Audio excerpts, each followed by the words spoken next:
Guys welcome. UPSC के लिए science and take की सीरीज का ये हमारा थर्ड लेक्चर है। इससे पहले ऑलरेडी 2 लेक्चर्स हमारे हो चुके हैं और बहुत ही इंपॉर्टेंट कुछ कॉन्सेप्ट्स हमने उसमें डिस्कस किए हुए हैं। ये लेक्चर देखो आपके साइंस एंड टेक के साथ साथ आपके एनवायरनमेंट के लिए बहुत इंपॉर्टेंट रहने वाला है। कुछ ऐसे माइक्रो ऑर्गेनिजम्स हम देखेंगे जो कि आप डेली लाइफ में अपने हाउस होल्ड प्रोडक्ट्स में आप उसका यूज देखेंगे। इंडस्ट्रियल प्रोडक्ट्स में कई माइक्रोब्स का माइक्रो ऑर्गेनिजम्स का यूज होते हुए आप देखेंगे। हम देखेंगे कि सीवेज ट्रीटमेंट में किस तरीके का रोल कौन कौन से माइक्रो ऑर्गेनिजम्स प्ले करते हैं और यूपीएससी यहाँ से प्री में क्वेश्चन बनाएगा सर। और बायोगैस प्रोडक्शन में आप कौन सा माइक्रो ऑर्गेनिज्म यूज करते हैं। ऐसे जहर कॉन्सेप्ट हम देखेंगे कि भैया क्यों हम गोबर को प्रेफर करते हैं for biogas production as compared to other biomass, right. तो इस तरीके के जो क्वेश्चंस हैं वो हम इस लेक्चर में डिस्कस करने की कोशिश करेंगे। बाकी इस चैप्टर में 12 पेजेस का बेसिकली ये है, लेकिन काम की चीजें इसमें आपको 5-6 ही मिलेगी जो जिनको हम अच्छे से डिस्कस करेंगे और वो बहुत काम की चीजें हैं। तो अगले 15-18 मिनट में हम इस लेक्चर को कंक्लूड करने की कोशिश करेंगे और उसमें देखेंगे कि किस तरीके से यूपीएससी इस चैप्टर से आपको अच्छा क्वेश्चन बना सकता है। और एक वार्निंग साइन उनके लिए जिनको लगता है कि यूपीएससी के लिए साइंस एंड टेक आपको सिर्फ करंट से प्रिपेयर करना है। बिल्कुल नहीं सर, आप लास्ट ईयर का क्वेश्चन पेपर उठा के देखो, आपको एक भी क्वेश्चन साइंस एंड टेक का मतलब सिवाय एक क्वेश्चन के, राइट, एस2 एंजाइम पे एक क्वेश्चन आया हुआ था लास्ट ईयर, ठीक है। तो उस एक क्वेश्चन के सिवाय कोई भी ऐसा क्वेश्चन नहीं था आपके साइंस एंड टेक की कैटेगरी में जो करंट में न्यूज में था। 1-2 साल पहले न्यूज में जरूर रहा होगा, तो एक बार स्टैटिक जरूर कवर कीजिए क्योंकि कॉन्सेप्चुअल यूपीएससी अब साइंस एंड टेक से पूछ रहा है, ओके। और वो भी घुमा के पूछ रहा है, all of the above answer लगाने वाले क्वेश्चन अब नहीं आ रहे उसमें, राइट। तो कुछ अच्छे कॉन्सेप्ट हम इसमें डिस्कस करने की कोशिश करेंगे। देखो सबसे पहले यहाँ पे ये जो आपके इधर नाचते हुए दिखाई देंगे, ये इन्होंने बताया कि किस तरीके के बैक्टीरिया और वायरसेस आपको देखने को मिलेंगे, अलग अलग शेप के हैं। जैसे ये इधर आपके राइट रॉड टाइप के बैक्टीरिया यहाँ पे दिए हुए हैं, ये आपके यहाँ पे गोल गोल बैक्टीरिया दिए हुए हैं, राइट। ये आपके रॉड शेप्ड बैक्टीरिया एक दूसरे तरीके के यहाँ पे दे के रखे हुए हैं। इधर आपको वायरसेस की शेप्स देखने को मिलेंगी कि भैया ऐसे ऐसे वायरस भी आपको देखने को मिलेंगे। और ये देखो, ये वो मोजाइक वायरस है जो हम लास्ट 1-2 लेक्चर से डिस्कस कर रहे थे, मोजाइक वायरस, मोजाइक। तो ये आपके फसलों में देखने को मिलेगा आपको मोजाइक वायरस। जहां जहां भी मोजाइक वायरस की बात आए समझ लेना कि ज्यादातर वो आपके फसलों में ज्यादा आपको देखने को मिलेगा। और ये जो शेप यहाँ पे मोजाइक वायरस की है, रॉड शेप्ड जो मोजाइक वायरस यहाँ दिखाया हुआ है, ये टोबैको मोजाइक वायरस है। तो ये तंबाकू में आपको ये वायरस देखने को मिलेगा, है ना। फसलों को ये इन्फेक्ट करता है। और क्या सिर्फ ये वायरस आपको तंबाकू को इन्फेक्ट करता है? नहीं सर, ये कई सारी बाकी फसलों को भी इन्फेक्ट करता है। जैसे आपका एक भिंडी में भी मोजाइक वायरस होता है, एक आपका चिली मोजाइक वायरस है। और इसके लिए जो डिजीज रेजिस्टेंट क्रॉप्स की वेराइटीज है वो हमने लास्ट लेक्चर में डिस्कस कर ली हुई है ना। तो अच्छे क्वेश्चन वहां से भी बन सकते हैं, तो एक बार उस लेक्चर को आप जाके देखिएगा। ये हमने थोड़ा सा ब्रीफ इस लेक्चर के बारे में अभी जान लिया कि आगे हम क्या पढ़ने वाले हैं, वायरस बैक्टीरिया वगैरह, राइट। ये देखो फंगस की, फंजाई की कॉलोनीज इस तरीके की रहती है। ये इन्होंने पहले ब्रीफ बता के रखा हुआ है कि हाँ इस तरीके की चीजें हम आगे पढ़ने को देखने को अभी मिलेंगे, राइट। अब देखो ढंग से, अब आया मेन कंटेंट कि भैया आपके हाउस होल्ड प्रोडक्ट्स में आपको कौन कौन से माइक्रोब्स देखने को मिलेंगे। माइक्रोब्स मतलब माइक्रो ऑर्गेनिजम्स, माइक्रो ऑर्गेनिजम्स मतलब जिनको आप माइक्रोस्कोप्स की मदद से देख सकते हो, इतनी छोटी शेप के ऑर्गेनिजम्स। तो ऐसे ऑर्गेनिजम्स आपके डेली हाउस होल्ड प्रोडक्ट्स में आप यूज करते हैं बेसिकली। और ऐसा जो एक ऑर्गेनिज्म लैक्टोबैसिलस नाम का जो बैक्टीरिया है वो ऑलरेडी हमने पढ़ के रखा हुआ है 7th-8th क्लास में। ये वो बैक्टीरिया था जो हमें सबसे पहले याद हो जाता है। टीचर पूछता है कि भैया हाँ कौन सा वो बैक्टीरिया है जो दूध को दही में कन्वर्ट करता है, और सर आपका आंसर आता है लैक्टोबैसिलस। टीचर यो बनेगा यस, जीके देखो भाई का स्ट्रॉन्ग कितना है, राइट। तो ये वही लैक्टोबैसिलस है सर जिसके बेसिस पे आपका जीके एग्जामिन किया जाता था 7th-8th क्लास में। तो लैक्टोबैसिलस तो आप सभी को पता होगा कि भैया दूध को दही में कन्वर्ट करने का ये काम आता है। बाकी एक और लैक्टिक एसिड बैक्टीरियाज पाए जाते हैं आपके मिल्क में, जो कि है ना आपके मिल्क में लैक्टिक एसिड को प्रोड्यूस करते हैं। लैक्टिक एसिड्स की वजह से ही आपका जो दूध है वो दही के रूप में आपको फॉर्मेशन में देखने को मिलेगा, राइट। और एक और बात, यूपीएससी यहाँ से एप्लीकेशन बेस्ड क्वेश्चन पूछ सकता है। वो पूछेगा कि लैक्टोबैसिलस बैक्टीरिया के क्या क्या काम होते हैं दही में, दूध में। नंबर 1 दही को कन्वर्ट करना, बिल्कुल sir. Number 2 nutritional quality improve करना, बिल्कुल सर। ये लैक्टोबैसिलस बैक्टीरिया जो है it also improves nutritional quality of milk by increasing vitamin D B12 content. ये जो विटामिन B12 है ये कंटेंट आपके मिल्क में ये लैक्टोबैसिलस नाम का बैक्टीरिया इंक्रीज करेगा। तो ऐसे एप्लीकेशन बेस्ड क्वेश्चन यूपीएससी पूछ सकता है। ठीक है, आगे जैसे आपको ये जो डफ की बात यहाँ पे हो रही है, राइट। जैसे आपने देखा होगा जो ब्रेड के लिए आप आटा गूंदते हो वो फूला हुआ आटा होता है, राइट। वो ऐसा फूला हुआ आटा होगा, ऐसा तो नहीं होता है कहीं पे भी आटा बेसिकली, ये तो मेरी ड्राइंग ही ऐसी हो सकती है। तो जो डफ है, जो फूला हुआ आटा होता है ना, उसमें भी आपको एक बैक्टीरिया देखने को मिलेगा, यीस्ट उस पे काम करता है। यीस्ट ये भी वही बैक्टीरिया है जो आपने 7th 8th में पढ़ा था और जिसके बेसिस पे आपका जीके एग्जामिन किया गया था। तो यीस्ट को भी ध्यान में रखें, यीस्ट आप देखने को मिलेगा। और यूपीएससी फिर से यहाँ से एप्लीकेशन बेस्ड क्वेश्चन पूछेगा। वो ये नहीं पूछेगा कि यीस्ट का काम क्या है, वो ये पूछेगा कि फूला हुआ आटा किस गैस की वजह से फूलता है। तो याद रखें जो जो वो फूला हुआ आटा होता है, जो उसमें वो फुलाव आया होता है, right, the puffness of that particular dough is because of carbon dioxide gas. तो जब ये यीस्ट काम करना अपना शुरू करता है, राइट, तो इसकी वजह से कार्बन डाइऑक्साइड पैदा होती है इस बैक्टीरिया की वजह से, जिससे कि आटा आपका फूल जाता है, राइट, पफनेस उसमें आती है। तो ये जो चीजें हैं, ये आपको इसमें देखने को मिलेगी, राइट। एंड नेक्स्ट, एक सेकंड यार, ये बहुत ज्यादा इसमें रंग रोगन हो गया। Okay, and used for making bread, ये तो ऑलरेडी आपको पता है, हमने वही सारी डिस्कस कर ली है, राइट। यीस्ट की हमने बात कर ली है ना। साइंटिफिक नाम इसका याद रखने की आपको जरूरत नहीं है, ये इतना कॉम्प्लेक्स सा नाम दिया हुआ है, ये नहीं रखना याद, सैक्रोमाइसिस, ये सेरेविस से पता नहीं क्या नाम है ये। ओके, तो ये याद रखने की जरूरत नहीं है आपको। ओके, यूपीएससी ऐसे नहीं क्वेश्चन पूछता है, वो एप्लीकेशन बेस्ड पूछेगा, यहाँ से क्वेश्चन पूछेगा, जो अभी CO2 वाला कॉन्सेप्ट हमने डिस्कस किया। ओके, सो नेक्स्ट आते हैं कि भैया चीज is one of the oldest food items in which microbes were used. तो एक चीज आपको कॉन्सेप्ट में देखने को मिलेगी भैया, जो चीज होती है ना, चीज मतलब पनीर का भी एक कंडेंस्ड रूप, जो चीज आप देखने को मिलेगी। चीज मतलब कोई चीज नहीं, थिंग नहीं, चीज जो आप खाते हैं सर, वो वाली चीज। अब देखो अलग अलग चीज में अलग अलग फ्लेवर होते हैं। यूपीएससी आपसे पूछेगा कि भैया अलग अलग चीज में अलग अलग फ्लेवर होते हैं, इसकी वजह क्या है। तो सर इसकी वजह यही है कि उसमें अलग अलग तरीका के आपको बैक्टीरिया वहां पे देखने को मिलेंगे। ठीक है, तो ये जो बैक्टीरिया होता है, ये नाम याद करने की आपको जरूरत नहीं है, राइट। ये प्रोपियोनी बैक्टीरियम है ना, शर्मानी, ये अगर नाम आपको याद रह जाता है तो आपको 21 तोपों की सलामी। अदरवाइज ये याद करने की बिल्कुल भी जरूरत नहीं है, आपको बस कॉन्सेप्ट बेस्ड चीजें यहाँ से उठानी है और यूपीएससी ऐसे ही आपसे क्वेश्चन पूछेगा। तो ये जो चीज का अलग अलग टेस्ट है वो इसी वजह से आता है, इसी बैक्टीरिया की वजह से, कि इसकी मात्रा कितनी है उस चीज में, उसी से ही इसका चीज का आपका टेक्सचर, फ्लेवर और टेस्ट ये डिपेंड करता है।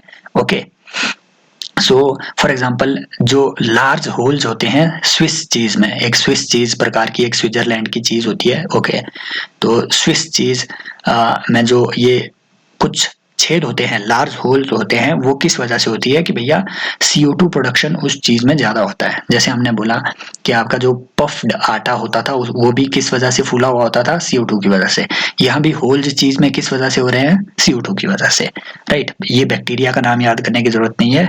तो हमने ये जो आपके हाउस होल्ड प्रोडक्ट्स का बैक्टीरिया है ये हमने अभी डिस्कस कर लिया। अब देखते हैं इंडस्ट्रियल प्रोडक्ट्स में कैसे कैसे आपको बैक्टीरिया देखने को मिलेंगे। बेसिकली वही सारी चीजें हैं। देखो फर्मेंटर टर्म यहाँ पे यूज हुई है। फर्मेंटेशन क्या होता है, जब भी आप बैक्टीरियाज को ग्रो करने के लिए, बैक्टीरिया को ग्रो करने के लिए इस तरीके के जो फर्मेंटेशन चैम्बर्स यूज करते हैं, ठीक है, इसमें एक पर्टिकुलर टेम्परेचर मेंटेन किया जाता है जिसमें कि बैक्टीरिया अच्छे से ग्रो कर पाए, है ना। एक पर्टिकुलर मीडियम मेंटेन किया जाता है, टेम्परेचर मेंटेन किया जाता है, मीडियम मेंटेन किया जाता है, जिससे कि एक पर्टिकुलर बैक्टीरिया अच्छे से ग्रो कर पाए। फॉर एग्जाम्पल आपको अगर यीस्ट ग्रो करना है तो एक पर्टिकुलर टेम्परेचर पे वो ग्रो करेगा, तो इसे हम कहेंगे फर्मेंटेशन। और फर्मेंटेशन होती है आपके फर्मेंटर्स के अंडर। ये देखो, ये है फर्मेंटेशन प्लांट, ठीक है, ये इन्होंने पिक्टोग्राफिक फॉर्मेट में यहाँ पे दिख रखा हुआ है। तो वैसे तो सभी को ये ऐसे चीजें पता होती है, लेकिन जिनको नहीं पता, याद रखना फर्मेंटेशन किस चीज के लिए आपकी यूज होगी। ये आपके माइक्रोब्स को ग्रो करने के लिए जो है फर्मेंटेशन आपकी यूज होगी। ओके, जैसे आपके शराब को बनाने में भी फर्मेंटेशन का ही यूज किया जाता है। ओके, तो देखो इंडस्ट्रियल प्रोसेसेस में नंबर 1 आप जो बेवरेजेस बनाते हो, फर्मेंटेड बेवरेजेस, ठीक है, जैसे बियर हो गया, विस्की हो गया, ब्रांडी हो गया, रम हो गया, है ना, ये सारे जो है आपके यीस्ट की वजह से ही बनते हैं। इसमें यीस्ट ही यूज होता है। ये जो हमने ऊपर सैक्रोमाइसिस सेरेविसाई करके जो ये यीस्ट बैक्टीरिया पढ़ा था, है ना, इसी वजह से, इसी का यूज करके ही आप ये सारी वाइन, बियर, विस्की, ब्रांडी, रम, ये इस तरीके की बेवरेजेस बनाते हैं, जूसेस बनाते हैं। Okay, right. तो आपको पता होगा एथनॉल, एथनॉल जो है आपका वो अल्कोहल होता है जो आप पीते हैं, मिथनॉल नहीं होता। मिथनॉल पिएंगे तो आप कहीं और चले जाएंगे, इस दुनिया से आपका फिर कोई वास्ता नहीं रहेगा, राइट। तो इथेनॉल आप वो शराब है जो आप पीते हैं। ओके, तो ये देखो डिस्टिलेशन भी एक यहाँ पे प्रोसेस नेम्ड किया गया है। ओके, डिस्टिलेशन बेसिकली क्या होता है, जैसे देखो ये एक चैम्बर बना दिया है ना, तो अगर आपको प्योरेस्ट कोई चीज लेनी है ना, कोई प्योरेस्ट चीज लेनी है तो उसे आप डिस्टिलेशन के थ्रू लेंगे। फॉर एग्जांपल अगर आपको शराब लेनी है तो वो क्या करेंगे, जो शराब का नॉर्मल सा मटेरियल है उसको यहाँ पे उबाल देंगे, नीचे उबाल देंगे, और इसका वेपर ऊपर उठता जाएगा ऊपर, है ना, और इसमें इस तरीके के कुछ पोर्स बनाए होंगे और यहाँ से अशुद्धियां बाहर आती रहेंगी, यहाँ से अशुद्धियां बाहर आती रहेंगी, और यहाँ तक ऊपर जो आपके शराब का जो भाप होगी, राइट, जो शराब का जो जो गैस होगी वो यहाँ तक जो पहुंचेगी वो सबसे प्योरेस्ट होगी, और यहाँ से पाइप के थ्रू फिर वो बाहर निकलेगी। ये हुआ आपका डिस्टिलेशन का प्रोसेस, ठीक है। डिस्टिलेशन मतलब प्योरिफिकेशन का एक तरीके का प्रोसेस है ये, और ये सिर्फ इसमें नहीं लगता है। आपका अगर आपको बायोफ्यूल्स प्रोड्यूस करने हैं तो उसमें भी आपको डिस्टिलेशन का प्रोसेस लगाना पड़ता है। ओके, तो ये कई जगह आपको देखने को मिलेगा डिस्टिलेशन। ओके, तो ये हो गया आपका फैक्ट्रीज में जो आप बेवरेजेस के लिए यूज करते हैं बैक्टीरिया। अब देखो एंटीबायोटिक्स भी आपके बैक्टीरिया से ही देखने को मिलेंगे। बैक्टीरिया ही अपनी दवाई बनाता है, एंटीबायोटिक्स। एंटीबायोटिक्स मतलब वो चीजें जो बैक्टीरिया के खिलाफ काम करे। जैसे फॉर एग्जांपल आपको जुकाम हो गया, वो बैक्टीरिया ने, किसी बैक्टीरिया की वजह से वो कॉज हुआ है आपका जुकाम, तो उसको टैकल करने के लिए आप एक एंटीबायोटिक दवाई लेंगे, ठीक है। और इम्पॉर्टेंट इंटरेस्टिंग बात यह है कि वो एंटीबायोटिक्स भी बनाए इन्हीं बैक्टीरियाज ने होते हैं। हम इन्हीं बैक्टीरिया से ही वो एंटीबायोटिक्स एक्सट्रैक्ट करते हैं एक तरीके का, राइट। तो ऐसा ही जो एंटीबायोटिक है सबसे पहला दुनिया का, वो है पेनिसिलिन। आपको पता है किसने, अलेक्जेंडर फ्लेमिंग ने ये बनाया था पेनिसिलिन। और इसकी एक रोचक घटना ये है सर, अलेक्जेंडर फ्लेमिंग जो है अपना एक अलग से एक्सपेरिमेंट कर रहे थे। उनका कोई इरादा नहीं था पेनिसिलिन बनाने का, ये तो गलती से निकल गया उनसे। ओके, वो पेनिसिलिन नहीं बनाना चाहते थे, वो कुछ अपना अलग से एक्सपेरिमेंट कर रहे थे। ओके, तो ये जो स्टेफिलोकोकी नाम का ये जो बैक्टीरिया है, इसके साथ वो एक्सपेरिमेंट कर रहे थे, और एक ग्रोइंग मीडियम में इन्होंने ये बैक्टीरिया डाल के रखा हुआ था। बहुत थके हुए थे भाई, मेरे एक्सपेरिमेंट का मुझे कोई रिजल्ट मिल ही नहीं रहा। तो एक दिन क्या हुआ कि जो इनकी जो टेस्ट ट्यूब वगैरह, जो भी जिस भी चीज में ये एक्सपेरिमेंट कर रहे थे, उसको इन्होंने थोड़ा साफ कर दिया, लेकिन फिर भी ये जो स्टेफिलोकोकी नाम का ये जो बैक्टीरिया है, ये थोड़ा थोड़ा उसमें फंसा रहा इनकी टेस्ट ट्यूब में। और बाद में आपको देखने को मिला कि इसकी ग्रोथ की वजह से पेनिसिलिन नाम का एक एंटीबायोटिक एंजाइम, एक एंटीबायोटिक प्रोडक्ट वहां पे पैदा कर दिया इस बैक्टीरिया ने खुद ही, राइट। तो ये जो पेनिसिलिन की स्टोरी है, ठीक है, जो गलती से प्रोड्यूस हुआ दुनिया का पहला एंटीबायोटिक, राइट, ये भी आपको देखने को मिलेगा, जो कि बैक्टीरिया ने ही खुद एंटीबायोटिक प्रोड्यूस किया है। राइट। तो जैसे यूपीएससी यहाँ से ऐसे क्वेश्चन नहीं बनाएगा कि भैया पेनिसिलिन कहाँ से प्रोड्यूस हुआ। यूपीएससी फिर से वही कॉन्सेप्ट बेस्ड क्वेश्चन बनाएगा। यूपीएससी बनाएगा कि बैक्टीरिया का यूज किन चीजों के लिए हो सकता है। एक ऑप्शन वो देगा कि भैया बेवरेजेस बनाने के लिए, ठीक बात है। एक ऑप्शन वो दे देगा कि भैया इंडस्ट्रियल प्रोसेसेस में ये यूज हो सकता है, ठीक बात है। सीवेज ट्रीटमेंट में यूज हो सकता है, ठीक बात है। चौथा ऑप्शन दे देगा कि एंटीबायोटिक बनाने में ये यूज हो सकता है। और यहाँ जो एस्पिरेंट्स है वो चकमा खा जाएंगे, वो सोचेंगे भैया बैक्टीरिया खुद ही एंटीबायोटिक कैसे बना देगा, अपना ही जहर खुद बनाएगा। बिल्कुल सर, बिल्कुल, ये खुद एंटीबायोटिक बना के आपको देगा कि भैया आओ लो हमारा जहर लो, हमें मारो। ओके, तो ये फ्लेमिंग की बात हो गई, ठीक है। इसके लिए इनको नोबेल प्राइज भी मिला, फ्लेमिंग, चेन और ये फ्लोरी नाम के जो 3 बंदे थे, ठीक है। फ्लेमिंग ने बेसिकली ये गलती से इनका प्रोडक्शन हुआ था। चेन और फ्लोरी ने फर्दर इसमें थोड़ा काम किया, इसमें रिसर्च की होगी कुछ, तो इन तीनों को अब इसमें नोबेल प्राइज भी मिला था। जानने लायक इन्फॉर्मेशन उतनी नहीं है, लेकिन फिर भी याद रहे तो ठीक है। अब आता है कि भैया बैक्टीरिया का यूज आपके केमिकल एंजाइम्स और अदर बायो एक्टिव मॉलिक्यूल्स में कैसे आप कर सकते हैं, राइट। तो केमिकल्स बनाने में भी, एंजाइम्स में भी और बायो एक्टिव मॉलिक्यूल्स जो अभी हम आगे पढ़ेंगे उसमें भी आपको ये बैक्टीरिया का यूज देखने को मिलेगा, माइक्रोब्स का यूज देखने को मिलेगा, राइट। फॉर एग्जाम्पल जैसे आपका एसेटोबैक्टर हो गया, एसेटोबैक्टर हो गया, राइट। ये आपका एसिटिक एसिड प्रोड्यूस करता है, एसिटिक एसिड। क्लोस्ट्रीडियम हो गया, ठीक है, क्लोस्ट्रीडियम हो गया, ये आपका बुटीरिक एसिड प्रोड्यूस करेगा। और ये जो लैक्टोबैसिलस जिनकी हमने अभी बात कर ली ऊपर, दूध में जो पाया जाता है, वो लैक्टिक एसिड प्रोड्यूस करता है। और सर ये तीनों ही एसिड आपके इंडस्ट्रियल प्रोसेस में काम आते हैं, ठीक है। ये जो एसिटिक एसिड है, राइट, और ये जो बुटीरिक एसिड्स हैं, ये आपके बेवरेजेस में आपको देखने को मिलेंगे। ये अच्छे खासे काम इसमें आपको देखने को मिलेंगे, राइट। बाकी यीस्ट का हमने फिर से वही बात कर दी।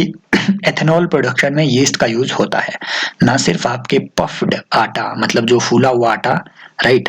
ब्रेड वगैरह बनाने में ही यीस्ट का यूज नहीं होता, शराब बनाने में, एथेनॉल बनाने में भी यीस्ट का यूज होता है, राइट। तो इस तरीके से आपको देखने को मिलेगा कि एसिड्स या फिर केमिकल प्रोडक्शन में भी आप बैक्टीरियाज का यूज कर सकते हैं, माइक्रोब्स का यूज कर सकते हैं। You must have noticed that bottled fruit juices brought from the market are clearer as compared to, बिल्कुल सर। और एक और यूज है इनका, जो बैक्टीरियाज का एक और यूज है, वो ये है सर कि फॉर एग्जाम्पल जैसे आपने अगर बॉटल में कोई फ्रूट जूस लिया हो, जैसे आपका वो जो एक ऑरेंज का जूस मिलता है, ओके।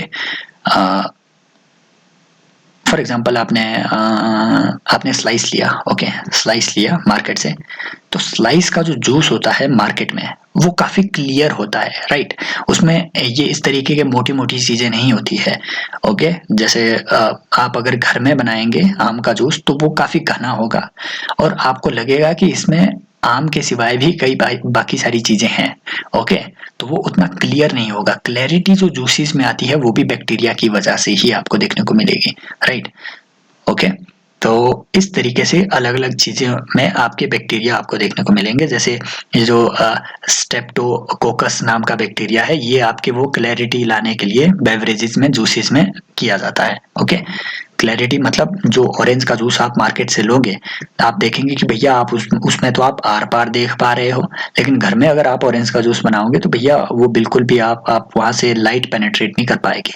तो वो ट्रांसपेरेंसी कैसे आई इसमें, वो क्लैरिटी कैसे आई मार्केट वाले जूस में, वो इसी बैक्टीरिया से आपको देखने को मिलेगी, ओके। नेक्स्ट आता है भैया सीवेज ट्रीटमेंट में, जो आपका सीवरेज का पानी होता है, गंदा पानी है ना, जिसको कि आप सर कह सकते हैं कि जो आपका ग्रे वाटर होता है, ग्रे वाटर भी आप इसी को कहते हैं। तो प्री में अच्छा क्वेश्चन ये भी बन सकता है कि grey water is related with which of the following.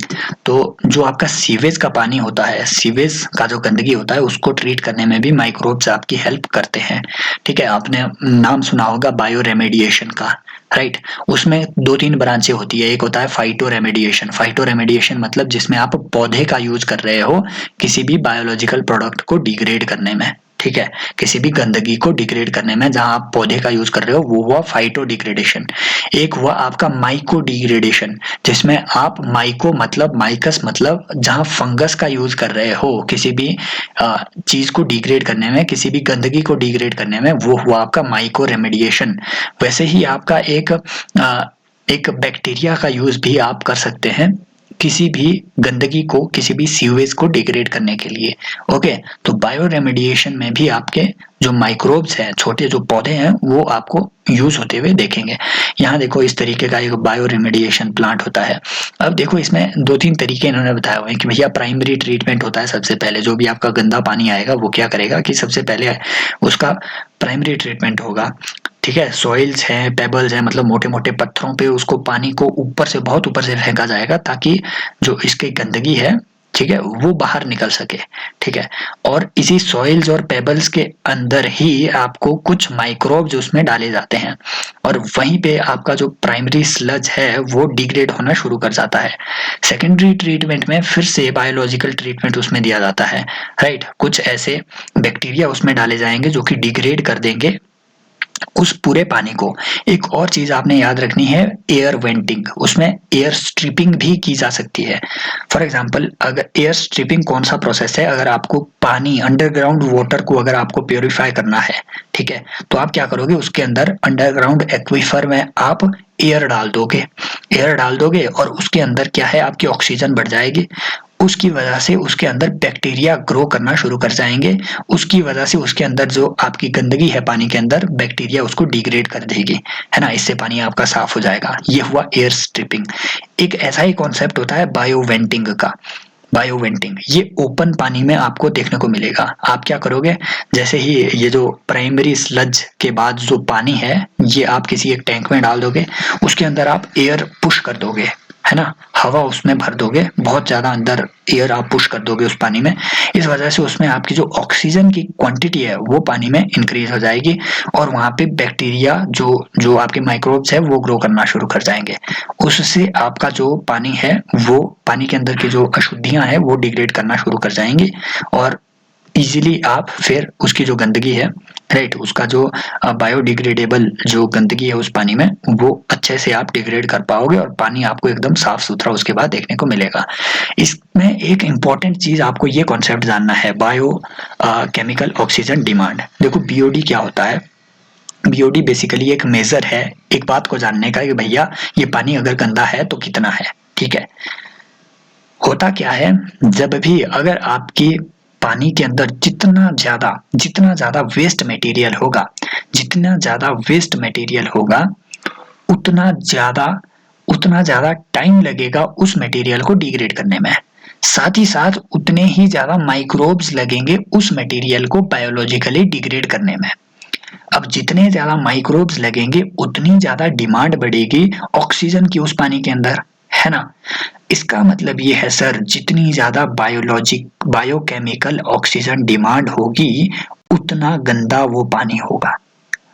समझ गए बात। तो बायोकेमिकल ऑक्सीजन डिमांड मतलब it is basically a measure of the oxygen that is required to degrade the the kind of pollution inside the water.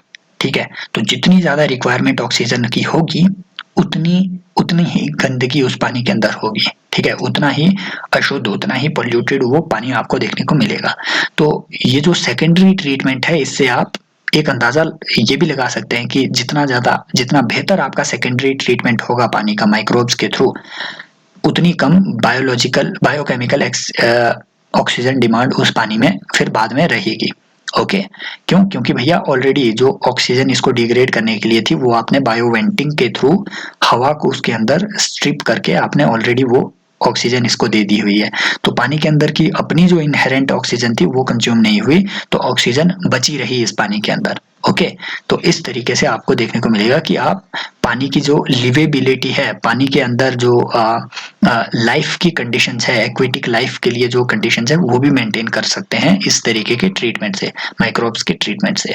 तो basics यही है BOD का concept, है ना।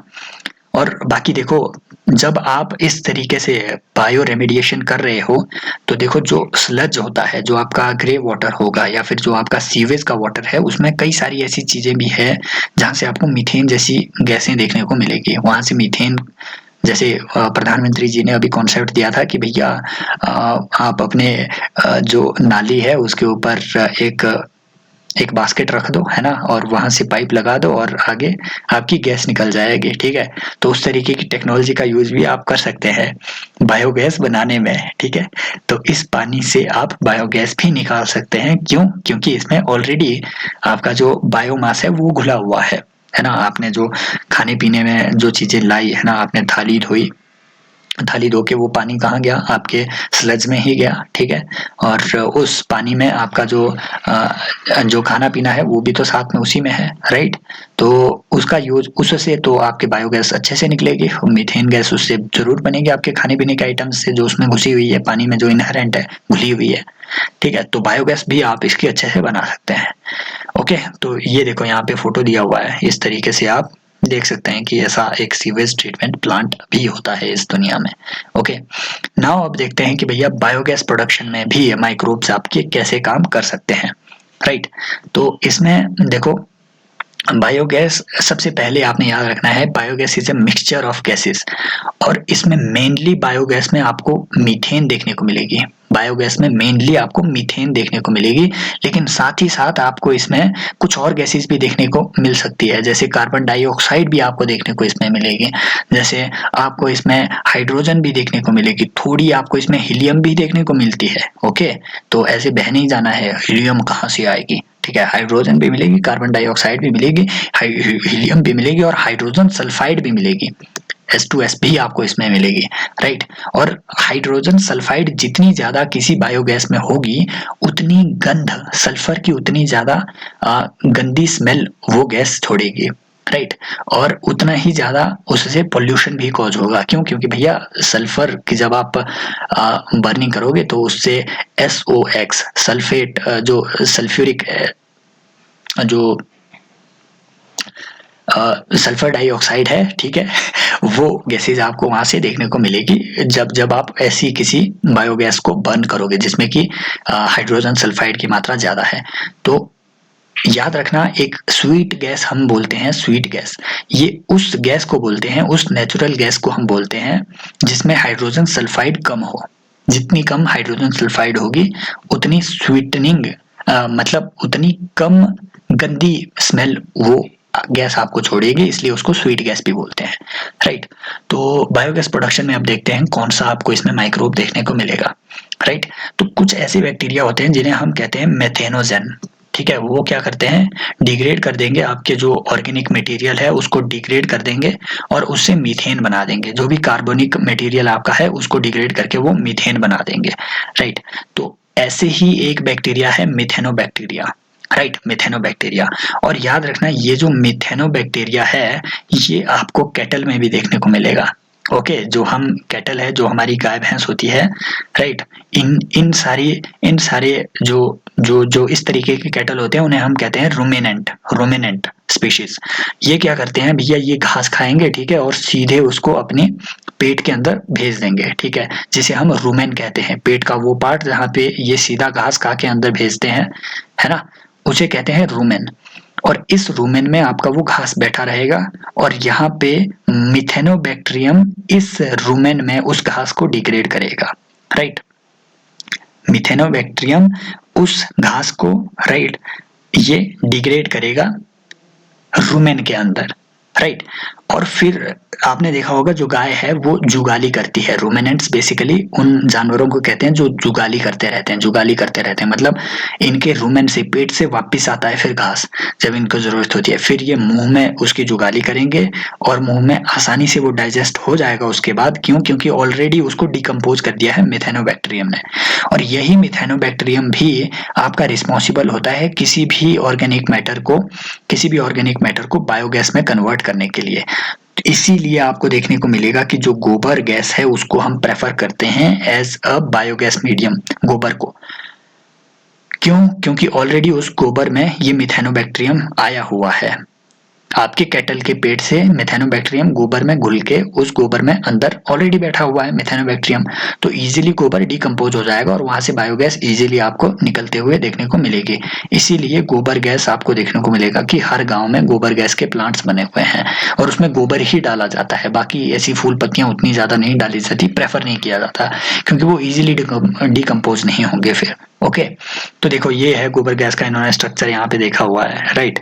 और गोबर गैस से देखो यहाँ से इसमें डंग डाला जाएगा, काउ डंग है ना, नीचे यहाँ से जो गैसेस बनेगी वो यहाँ से बाहर निकलेगी, राइट। जैसे यहाँ मीथेन बताया हुआ है, कार्बन डाइऑक्साइड है, ये गैस यहाँ से बाहर निकलेगी, इसको आप जलाएंगे और ये जो फिर स्लज निकलेगा इसको आप फर्टिलाइजर के तौर पे यूज कर सकते हैं। आपको पता है गोबर एक अच्छा बायो फर्टिलाइजर है। ओके, बस इतना हो गया। बाकी बायो कंट्रोल एजेंट के तौर पे भी आप माइक्रोब्स का यूज कर सकते हैं। बायो कंट्रोल एजेंट का मतलब है कि भैया जो प्लांट में जो डिजीजेज है, जो प्लांट में डिजीजेज है, पेस्ट है, उसके तौर पे भी उनको कंट्रोल करने के लिए भी आप माइक्रोब्स का यूज कर सकते हैं। एक ऐसा ही आपको उदाहरण देखने को मिलेगा बीटी कॉटन, जो हम अभी इसके बाद स्टडी करेंगे। एक बार देख लो कि भैया a key belief of organic farming is that biodiversity furthers health.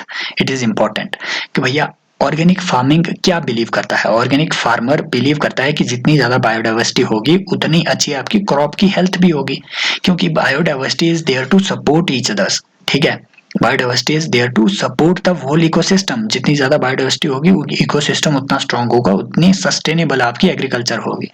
इसलिए आप बायोलॉजिकल एजेंट्स को मेंटेन करके, राइट, इनके इनके बैलेंस को मेंटेन करके भी आप जो डिजीजेज है उनको कंट्रोल कर सकते हैं। इसी कॉन्सेप्ट पे बेस्ड है आपकी ऑर्गेनिक फार्मिंग। ठीक है, और ऐसे ही जो बायो एजेंट है आपको देखने को मिलेगा, जैसे बीटी, ये बैसिलस थुरिनजेनेसिस नाम का जो ये एक बैक्टीरिया है, ठीक है, जो बीटी बीटी बीटी करके आपको देखने को मिलेगा। ये बैसिलस थुरिनजेनेसिस, ये बैक्टीरिया एक इस तरीके का बैक्टीरिया है सर, जो कैटरपिलर्स को, जो आपके बटरफ्लाई है, राइट, बटरफ्लाई के जो कैटरपिलर्स हैं, इनकी ग्रोथ को कंट्रोल करता है। यूजुअली होता क्या है ना, यूजुअली होता क्या है, ये जो बटरफ्लाइज वगैरह है किसी प्लांट पे जाएंगी और वहां पे जाके बैठ जाएंगी ये। ओके, वहां पे जाके बैठ जाएंगे, उस प्लांट को खा लेंगे। लेकिन एक ऐसा बैक्टीरिया है जो कि एक तरीके का टॉक्सिक एंजाइम प्रोड्यूस करता है, और इस वजह से ये जो अब कैटरपिलर्स हैं उस पौधे पे बैठ नहीं पाएंगे, जिस पौधे के पास ये एकदम जादू होगा, बैसिलस थुरिनजेनेसिस। इसी कॉन्सेप्ट पे आपका बीटी कॉटन भी निकला। हुआ क्या है कि भैया जो कॉटन की आपकी जो स्पीशीज थी, नॉर्मल कॉटन में आपने इस बैक्टीरिया के जीन डाल दिए। अब जो एंजाइम ये बैक्टीरिया प्रोड्यूस करता है ना, जो टॉक्सिक एंजाइम, वही एंजाइम बीटी कॉटन भी प्रोड्यूस करता है। और बीटी कॉटन एकमात्र ऐसी कॉटन स्पीशीज है, एकमात्र ऐसी जेनेटिकली मॉडिफाइड स्पीशीज है जो कि इंडिया में अलाउड की गई है प्रोडक्शन के लिए, कमर्शियल प्रोडक्शन के लिए। ओके, दो तीन और चीजें भी अभी एक्सपेरिमेंट में चल रही है, genetically modified crops. For example जैसे आपका बीटी जीएम रबड़ हो गया, जेनेटिकली मॉडिफाइड रबड़, असम में भी रिसेंटली उगाया हुआ है। केरला की जो एग्रीकल्चर यूनिवर्सिटी है उन्होंने इसको ग्रो किया है ना, उन्होंने इसकी डेवलपमेंट की और असम में रिसेंटली इसे उगाया जा रहा है। और एचटी बीटी कॉटन में भी अभी herbicide tolerant BT cotton, HT BT cotton पे भी अभी रिसर्च चल रही है। एक इसी तरीके का बीटी ब्रिंजल जो आज के डेट में आपको देखने को मिलेगा कि वो आपके बांग्लादेश में ज्यादा उगाया जाता है। एक ऐसा ही बायो फोर्टिफाइड बीटी राइस भी है, राइट। तो इस तरीके के जो आपको देखने को मिलेंगे जीएम क्रॉप्स, वो एक बार आप याद रखिए। ओके, जैसे यहाँ बताया हुआ है कि जो लेडी बर्ड है या फिर जो ड्रैगन फ्लाइज हैं, जो ड्रैगन फ्लाइज है और लेडी बर्ड्स हैं, ये बेसिकली क्या है, ये तितलियों के एक प्रकार हैं।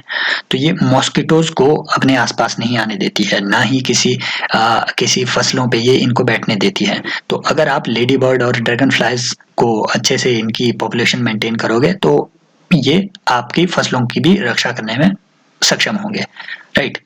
जैसे यहाँ एक Trichoderma species are free living fungi that are very common in root ecosystem, right. तो जैसे फंगस भी आपके इसी तरीके की एक स्पीशीज है जो कि आपके बायोलॉजिकल चीजों को, मतलब जो आपके बायोलॉजिकल कंट्रोल है बायोलॉजिकल जो कंट्रोल है, पेस्ट और डिजीज कंट्रोल है, उसमें फंजाई भी आपका योगदान देती है।